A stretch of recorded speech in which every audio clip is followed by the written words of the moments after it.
Dobro utro na site, kadi da ste. Ko je odgovoren? Jedno predprijatije koje uspešno работело со години, одеднаш почнало да пропаѓа.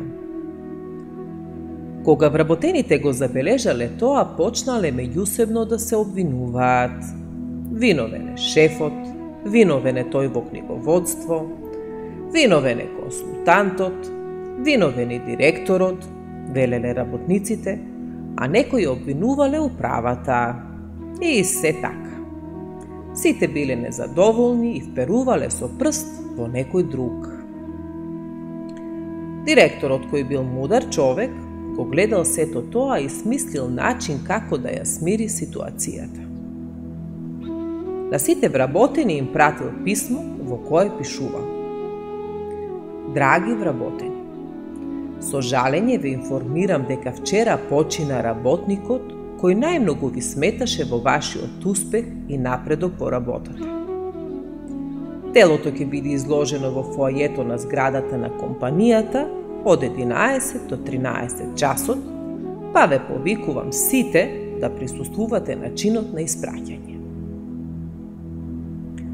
Вработените меѓу себе се прашувале кој е тој, некој предпоставувале, некој погодувале, но сите, без исклучок од љубопитност, дошле на испраќањето со мисла: сега, ако го нема тој што ме кочи, јас ке можам без проблем да напредувам и да одам напред.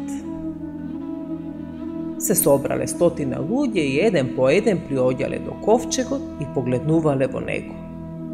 Но биле затечени бидејќи во ковчегот се наоѓало едно огледало. Кога нешто не ни се допаѓа или не е оди како што го имаме замислено, многумина од нас одговорноста ја префрлаат на некој или нешто надвор од нас. Но и покрај тоа што прстот го вперуваме кон некој друг, подсвесно знаеме дека ние самите сме одговорни. Кога ќе научиме да превземеме одговорност кон нашите реакции, нашите емоции и нашите акции, ќе сватиме дека се, ама се во нашиот живот, зависи само од нас самите.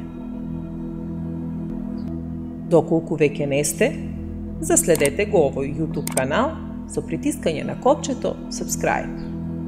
Тоа ќе ви одземе неколку секунди, а за нас ќе значи многу со знанието дека утринските приказни ви се допаѓаат. Ви посакувам прекрасен ден.